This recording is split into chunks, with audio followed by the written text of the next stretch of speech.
Hi guys, எல்லோரும் எப்படி இருக்கீங்க? எல்லாம் நல்லா இருக்கீங்கன்னு நினைக்கிறேன். ஃபர்ஸ்ட் ஆஃப் ஆல் உங்கள் எல்லாருக்குமே ஹாப்பி தீபாவளி. எல்லாருமே இந்த 2025 தீபாவளியை சந்தோஷமாக கொண்டாடுங்க. முக்கியமாக சேஃபாக கொண்டாடுங்க. வெடியை பார்த்து வெடிங்க, நல்லா வெடிங்க. கிங்கெலாம் இருந்தால் தயவு செஞ்சு அதெல்லாம் கொஞ்சம் தண்ணி ஊற்றுறது முடிச்சதுக்கப்புறம் தண்ணி ஊற்றி விட்ருங்க. ஏன்னா நடந்து போகிறவங்களுக்கு அது வந்து பாதிப்பாக இருக்கும். சில சமயம் உங்களுக்குமே அது பாதிப்பாக இருக்கும். இப்போ எதுக்குடா நீ இப்படி போட்டு அறுத்துக்கிட்டு இருக்கேன்னு கேட்டிங்கன்னா சொல்ல வேண்டியது என்னோட கடமை, அதனால் நான் உங்களுக்கு சொல்கிறேன். ஓகே, நம்ம டேரெக்டாக கண்டென்ட்குள்ளே போயிடலாம். எல்லாருமே தமிழ்நாடு பார்த்துட்டு வந்திருப்பீங்கன்னு நினைக்கிறேன். இந்த வீடியோவில் நம்ம இனி பேச போகிறது என்னோட டீமன்ஸ் ஃபேவரட்டான ஓபனாயை பற்றி தான். இந்த வீடியோ செம்ம இன்ட்ரெஸ்டிங்காக இருக்கும். அதனால் வாங்க வீடியோக்குள்ளே போகலாம்.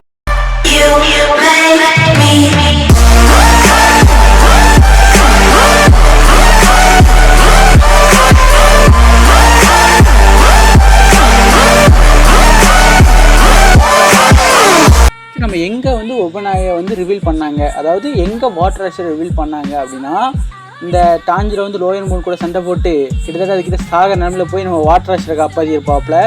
அப்புறம் பக்காஷிரா வந்து நம்ம நெசுகோ கொல்ல போக அவங்ககிட்டேருந்து நம்ம வாட்டர் ராஷரை வந்து நெசுகோ ப்ரொடெக்ட் பண்ண அப்படியே கொஞ்சம் நேரம் இவங்களுக்குள்ள ஒரு சின்ன ஃபைட் போயிட்டு இருக்க முச்சில் ஹெட்டை வந்து நெசுகோவையும் டாஞ்சிரோவையும் கூட்டுவாங்க அப்படி சொல்லியிருப்பாங்க. அந்த இடத்துல எல்லா ஆஸ்ட்ராஸோட மீட்டிங்கும் வந்திருக்கும்.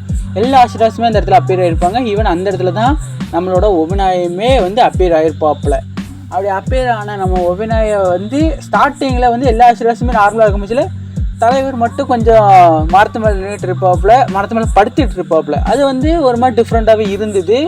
ஈவன் அந்த இடத்துல அவரை காட்டுற விதம், ரிவீல் பண்ணுற விதமே வந்து ஆஸ் யூஷுவல் அந்த ஒரு அப்பியரன்ஸ் எல்லாமே ஒரு பக்கா வில்லன் மெட்டீரியலுக்கு ஏற்ற மாதிரி இருந்ததுன்றதுல சந்தேகமே கிடையாது.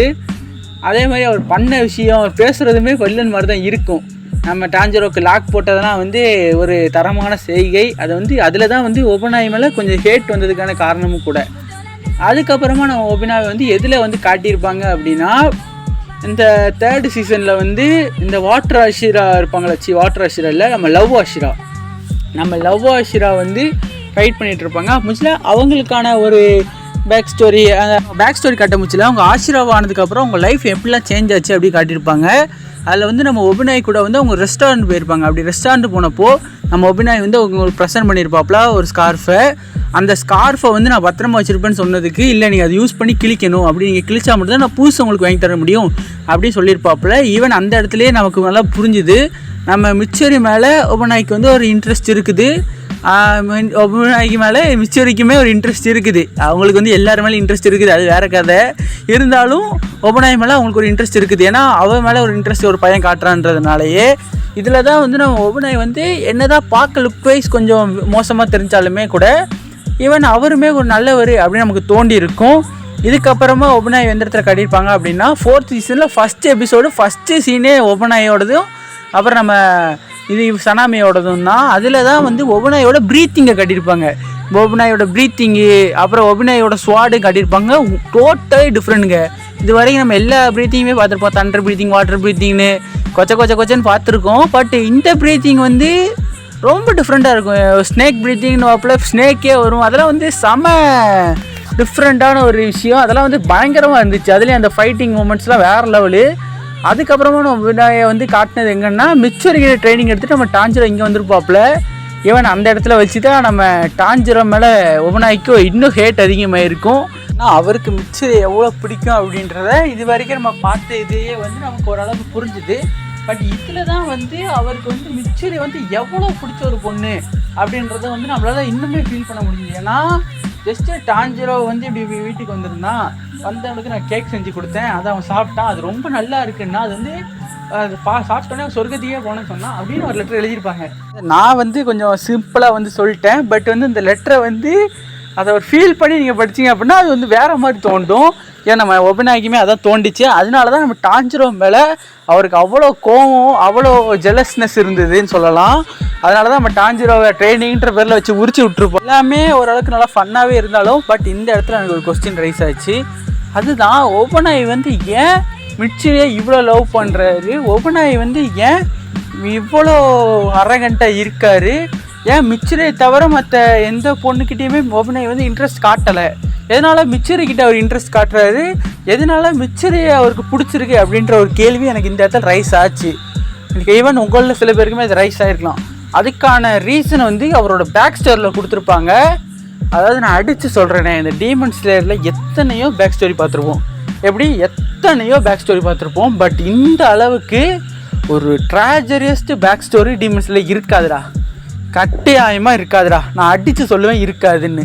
ஏன் அப்படி சொல்கிறேன் அப்படின்னு கேட்டிங்க அப்படின்னா, ஒபனாயோடைய அந்த ஒரு பேக் ஸ்டோரியை வந்து எதில் ரிவீல் பண்ணுவாங்க அப்படின்னா, ஃபைனல்ஸ் மூவியில். அதாவது எப்படின்னா, மூசா விசஸ் ஆஷிரா ஃபைட் வந்துடுமா, ஃபைனல் பேட்டிலு, அதில் தான் ஒபனாயோடைய பேக் ஸ்டோரியை ரிவீல் பண்ணுவாங்க. ஈவன் அந்த இடத்துல ஒபனாயோட பேக் ஸ்டோரி ரிவீல் பண்ணுற மூமெண்ட்லாம் வந்து சும்மா தீயாக இருக்கும். மாங்காலே அந்தளவுக்கு தீயாக இருக்கும். அனிமையெல்லாம் வைக்க மூச்சில் மொத்த தேட்டரும் அலற போகுதுன்றதை கன்ஃபார்ம். அந்த மாதிரியான ஒரு சீன் அதெல்லாம். ஈவன் அந்த இடத்துல தான் வந்து 2 விஷயம் நடக்கும். அந்த விஷயத்தில் 2 விஷயம் நடக்கும். ஒபனாயோட பேக் ஸ்டோரி ரிவீல் ஆகும். அந்த இடத்துல மிட்சரி கிட்ட ஒபனாய் வந்து ப்ரப்போஸ் பண்ணுவாப்புல. அந்த மாதிரி அங்கே 2 தரமான சம்பவம் நடக்கும். ஈவன் அதை பார்த்து பார்க்க மூச்சிலே, அதை பார்க்க மூச்சு, அந்த மாங்காய் பெண்ணில் பார்க்க மூச்சிலே பூஸ் பம்ப்ஸாக இருந்தது. அதெல்லாம் அனிமேல அவ்வளோ பெரிய தேட்டரில் ஸ்க்ரீனில் மக்களை டீமன் ஸ்லேயரில் பார்க்க அந்த ஃபேன்ஸோடு உட்காந்து பார்க்க மூச்சில் வரும் பாருங்கள் ஒரு வைப்பு. அதெல்லாம் கண்டிப்பாக மறக்கவே முடியாத ஒரு வைப்பாக இருக்கும். ஈவன் நான் வந்து லாஸ்ட்டு பாட்டு ஒபனாயோட பாட்டுக்காக ரொம்ப வெயிட் பண்ணுறேன். அதுக்கு வந்து இப்போது செகண்ட் பாட்டு முதல்ல வரட்டும், அதுக்கப்புறம் தான் லாஸ்ட்டு பாட்டுக்கு நம்ம யோசிக்கணும். பட் நீங்கள் வந்து நான் அடித்து சொல்கிறேன், லாஸ்ட்டு பாட்டு பார்க்க முடிச்சல யார் உங்களுக்கு ரொம்ப பிடிச்சிருந்தது அப்படின்னு கேட்டிங்கன்னா, நீங்கள் 10ல் 8 பேருக்கு மேலே ஒபனாய் தான் சொல்லுவீங்க. அந்த மாதிரி ஒரு பேக் ஸ்டோரி கொடுத்துருப்பாங்க. சரி சார் ரொம்ப அளவில் இருக்கான், பேக் ஸ்டோரிக்குள்ளே போயிடுறா அப்படின்னு சொன்னால் போயிடலாம். இந்த back story of Obanai back story வந்து எப்படி ஸ்டார்ட் ஆகும் அப்படின்னா, அவனோட ஃபேமிலி இருப்பாங்க. அவனோட ஃபேமிலி வந்து எப்படிப்பட்டவங்க அப்படின்னா, அவன் ஃபேமிலியில் எல்லாருமே பெண்களாக தான் பிறப்பாங்க. அவன் ஃபேமிலிக்குன்னு ஒரு பேர் இருக்கும், அது என்னன்னு தெரில, எனக்கு மறந்துருச்சு. ஆனால் அவன் ஃபேமிலியில் எல்லாருமே பெண்களாக மட்டும்தான் பிறப்பாங்க. அந்த ஃபேமிலியில் ஒரு ஆண் குழந்தை அப்படின்றது கிடையாது. ஈவன் இவங்க எல்லாருமே வந்து ஒரு ஸ்னேக் டீமனுக்கு கீழே வழிபட்டுக்கிட்டு இருப்பாங்க. ஒரு ஸ்னேக் டீமனை வழிபட்டுக்கிட்டு இருப்பாங்க. அதுதான் அவங்களோட கடவுளாக பார்த்துட்டு இருப்பாங்க. ஈவன் அந்த ஸ்னேக் டீமனுமே வந்து எனக்கு வந்து குழந்தைகள் வேணும், அதுவும் ஆண் குழந்தைகள் வேணும் அப்படின்னு கேட்கும்.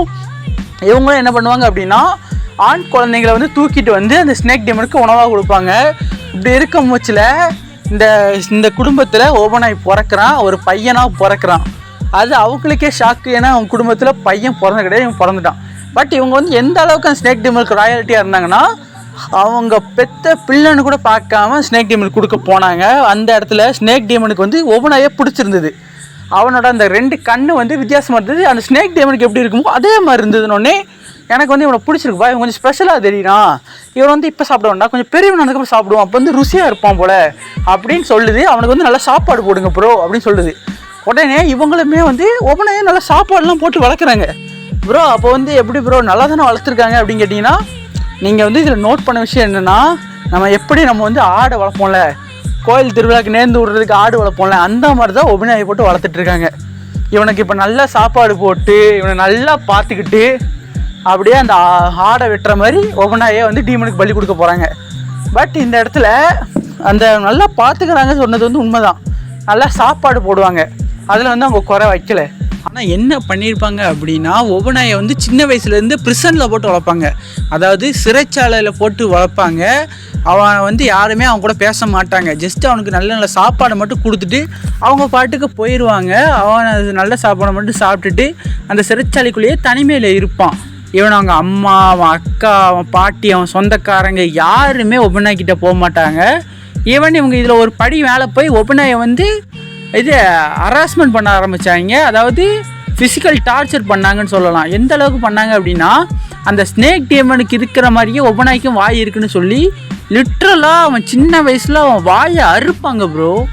வாயை அறுப்பாங்க. யாருன்னா அறுப்பாங்க தெரியுமா? அவன் பாட்டி, அவன் கூட பிறந்த அவன் அக்கா, அவன் பெத்த அவங்க அம்மா, இவங்க 3 பேரும் சேர்ந்து அவனோட ரத்தமாகவே இருந்தாலும் பரவாயில்ல, ஸ்னேக் டீமனுக்கு தான் நீ உணவு, எங்களுக்கு ஸ்னேக் டீமன் தான் முக்கியம்னு சொல்லி அவங்களுடைய ரத்தத்தையே அறுப்பாங்க. கொஞ்சம் கூட கவலை இல்லாமல் அவன் வாயை கிழிப்பாங்க. இந்த ஒரு ரீசனால தான் நம்ம ஒபனாய் வந்து வாயில் வந்து அந்த இது போட்டுட்ருப்பாள் பேண்டேஜ். இந்த ஒரு டார்க்கான சீக்ரெட் தான் அந்த மாஸ்க்குக்கு பின்னாடி இருக்குது. அவர் எந்த அளவுக்கு வலிகளை அனுபவிச்சார் அப்படின்றது அந்த வாயை இருக்க முச்சல் தெரியும். அதை மாங்கால ரிவீல் பண்ணுவாங்க. அதெல்லாம் வந்து தரமான சீனாக இருக்கும். அந்த ஒரு இது வாயை பார்க்க வந்து தெரியும் அவன் எந்த அளவுக்கு அவன் பாஸ்ட்டில் வந்து அனுபவிச்சிருக்கான், கஷ்டப்பட்டிருக்கான் அவன் குடும்பத்தாலே அவன் எந்த அளவுக்கு ஹராஸ்மெண்ட் பண்ணப்பட்டிருக்கான் அப்படின்றது அவனோட அந்த வாயை பார்க்க முடிச்சு நமக்கு தெரியும் கைஸ். இப்படிப்பட்ட ஒரு மோசமான டைமில் தான் ஒபனாய்க்கு வந்து ஒரு நல்ல ஃப்ரெண்டு கிடைக்கிறாங்க. அது வேறு யாரும் கிடையாது, ஒபனாய் கழுத்துறக்கூடிய அந்த பாம்பு தான்.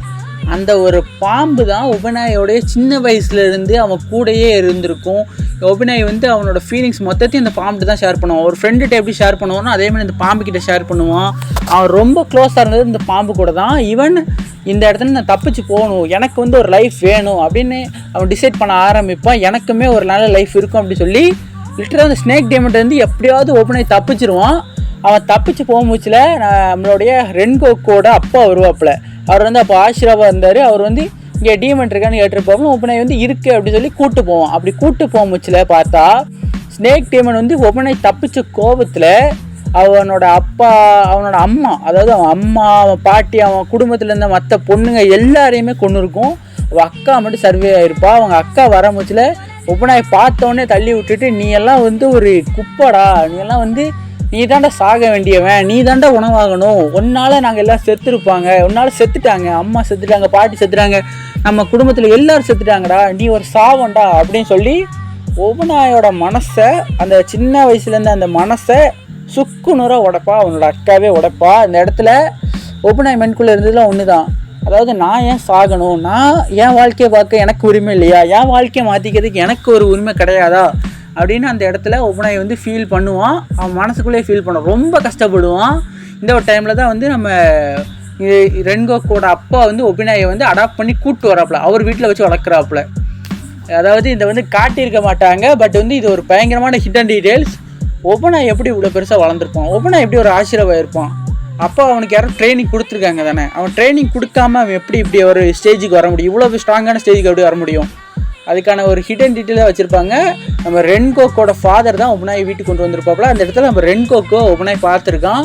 ஃபஸ்ட்டு கொஞ்சம் வித்தியாசமாக இருந்தாலும் ரென்கோக்கோ அப்புறம் பிரதர் கூட ஜாயிண்ட் ஆகியிருக்கான். ஒரு நல்ல பிரதர்ஸ் ஃபீல் அவங்களுக்குள்ள பாண்ட் ஆகியிருந்திருக்கு.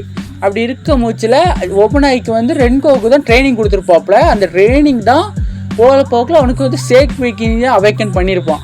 அதாவது ரென்கோக்கு தான் ஒபனாய்க்கு ட்ரைனிங் கொடுத்துருப்பாரு. அந்த ட்ரைனிங்கில் தான் ரென்கோக்கு மாதிரி ஒபனாயுமே ஒரு ஆஷிராவை ஆயிருந்திருப்பான். ஸ்னேக் வீட்டையும் அட்டன் பண்ணியிருப்பான். இந்த டைமில் தான் நம்மளுடைய மிச்சில் இருக்காங்களா, அவங்களுமே ரென்கோக்கோட ஸ்டூடெண்ட் தான்.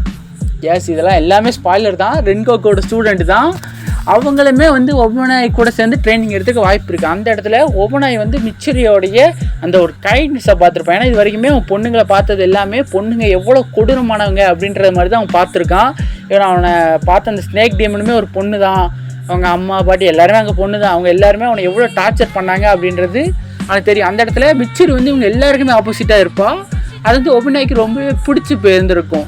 ஈவன் மற்ற பொண்ணுங்களை கம்பேர் பண்ணால் இவர் ரொம்பவே ஆப்போசிட்டாக இருப்பாள். எல்லா பொண்ணுங்களும் எதுக்க கோவப்படுவாங்க, பட் இவளை வந்து எதுக்குமே கோவப்பட மாட்டார். ரொம்பவே ஃபன்னியான ஒரு பர்சன். ஒன்னே அவளுக்கு ஒபனாய்க்கு அப்போ தான் மிச்சரி மேலே ஒரு பெரிய இன்ட்ரெஸ்ட்டே வந்திருக்கும். அதனால மிச்சரியை ஒபனாய் லவ் பண்ண ஆரம்பித்தான். ரொம்ப ரொம்ப லவ் பண்ண ஆரம்பித்தான். இது வரைக்கும் எந்த ஃபஸ்ட் எய்ட் லவ்வுமே ஒபனாய் ஃபஸ்ட்டு அதுன்னு சொல்லுவாங்கள்ல ஃபஸ்ட் எய்ட் லவ், அது வந்து ஃபஸ்ட் எய்ட் லவ், அது வந்து எனக்கு சரியாக வாயில் வரல, ட்ரூ லவ் அந்த மாதிரி சொல்லுவாங்களே, அது எல்லாமே ஃபஸ்ட்டு ஒபனாய்க்கு வந்து மிச்சரி தான். வேறு எந்த பொண்ணுமே கிடையாது. இந்த ஒரு டைமில் மிச்சரி வந்து இறக்குற டைமில் ஒபனாய் வந்து மிச்சரியை அவனோட கைகளில் தாங்கி இருப்பான். அப்போ முச்சில் ஒபனாயுமே மிச்சரியோடு சேர்ந்து இறப்பான். ஒபனாயோட கைகளில் மிச்சரி இறந்துருப்பாங்க. அவனை பிடிச்ச மாதிரியே ஒபனாய் இறந்துருப்பான். அந்த ஒரு டைமில் அவனோட இமேஜினேஷனில் அவனோட வாய் எதுவுமே கிழிக்காமல் அவனுக்கு ஒரு நல்ல அப்பீரியன்ஸோட மிச்சரிக்கிட்ட ஐ லவ் யூ அப்படின்ற ப்ரப்போசலை பண்ணுறான். அந்த இடத்துலையே அவங்க ரெண்டு பேரோட மரணத்தையும் காட்டுறாங்க. ஒரு சேடான ஒரு எண்டிங்கை கொடுத்தாங்க ஒபனாய்க்கு. அதாவது நீங்கள் இந்த டீமன்ஸில் பார்த்தீங்க அப்படின்னா நிறைய ஆஷிராஸ் வந்து இறந்துருப்பாங்க. பட் அவங்க எல்லாருமே இறக்க மூச்சில் அவங்களுக்கான கோலை அவங்க சக்ஸஸ் பண்ணிட்டாங்க அப்படின்ற ஒரு சந்தோஷத்தில் இருந்திருப்பாங்க. ரென்கோக்கு இறக்க மூச்சிலையும் சரி, அவங்களுக்கு வந்து சந்தோஷத்தில் தான் இறந்தார். நம்மளுடைய பக்காஷிரா இறக்க மூச்சிலையுமே அவங்களுமே ஒரு சந்தோஷத்தில் இருந்தாங்க. ஏன்னா எப்படியோ அப்பர் மூன் டோமாவை கொல்லணும், அவங்க வந்து கொன்றுவாங்க தெரியும், அந்த விஷயம் அவங்கள தாக்கிரும், டோமா செத்துருவான் அப்படின்ற ஒரு சந்தோஷத்தில் தான் அவங்களுமே இறந்தாங்க. ஈவன் இந்த ஒரு ஆசிரியர் இறந்துருப்பாங்களே, யார் எனக்கு சரியா, நம்ம கியோமே ஸ்டோன் ஆசிரா, அவருமே இறந்துருப்பாப்புல. அவருமே வந்து சாமிச்சிட்டு ஒரு சந்தோஷத்தில் தான் செத்துருப்பாப்புல. நம்மளுடைய மிஸ்டாஷிராமே ஒரு சந்தோஷத்தில் தான் செத்துருப்பாங்க. ஏன்னா அப்பர் ஒன்றையை தோக்கடிச்சாச்சு, நம்ம சனாமியோட பிரதருமே வந்து ஒரு சந்தோஷத்தை தான். இப்படி எல்லாரோட டெத்துலேயுமே வந்து கொஞ்சம் கூட கஷ்டம் இருக்காது. எல்லாரோட டெத்துலேயுமே வந்து ரொம்ப சந்தோஷமாக தான் சாவாங்க. அவங்களோட கோலை அவங்க சக்ஸஸ் பண்ணிட்டோம் அப்படின்ற ஒரு சந்தோஷத்தில் சாவாங்க. பட் ஒபனாயும் மிச்சிரியோட இதை பார்க்கும் பட்சத்தில் அவங்க கோலை ரீச் பண்ணுறதுக்கு முன்னாடியே அவங்க இறந்துட்டாங்க அப்படின்றது வந்து ஒரு ரொம்ப மோசமான விஷயம். டீமன் ஸ்லேயர்லேயே மோஸ்ட் சேடஸ்ட் பேக் ஸ்டோரி கொடுக்கப்பட்டது அப்படின்றது ஒபனாய்க்கு தான் என்னை பொறுத்த வரைக்கும். அதே மாதிரி அவனோட டெத்துலேயுமே ரொம்பவே சேடான டெத்தை கொடுத்தது அப்படின்றதுமே ஒபனாய்க்கு தான். ஏன்னா அவன் வந்து உயிரோட இருக்கும் பட்சத்தில் மிச்சரிக்கிட்ட அவனோட லவ்வை ப்ரப்போஸ் பண்ண முடியல. அவன் எப்படிலாம் வாழணும் ஆசைப்பட்டானோ அந்த மாதிரிலாம் இருக்க முடியல. அவன் இறந்ததுக்கு அப்புறம் தான் ஆஃப்டர் லைஃப்பில் தான் அந்த சந்திக்க மாதிரி ஆயிருந்தது. அதை பார்க்க முச்சிலேயே எனக்கு வந்து அதுக்கு மேலே எனக்கு என்ன சொல்லன்னு தெரில. Obanai is a bestest character in my opinion. தான் அந்த journey of Obanai start to end எல்லாத்தையுமே கவர் பண்ணிட்டேன்னு நினைக்கிறேன். இதுக்கு மேலே வந்து ஒபனாயை பற்றி பேசணும் அப்படின்றது வந்தால் ஒன்றுமே கிடையாது. இப்போ நான் பேசினப்போவே உங்களில் நிறைய பேருக்கு ஒபனாய் பிடிச்சிருக்குன்னு நினைக்கிறேன். அப்படி இருந்தும் இல்லை ப்ரோ எனக்கு அந்தளவுக்கு அந்த ஃபீலிங்ஸ் டச் ஆகலை அப்படின்னு கேட்டிங்கன்னா, ஒரு 2030 இல்லை 2029, ஆமாம் 2029 டீமன் ஸ்லேயரோட ஃபைனல் பார்ட் வரும். அதில் ஒபனாயோடைய பேக் ஸ்டோரி, ஒபனாயோடைய டெத்தை பார்க்க முச்சில்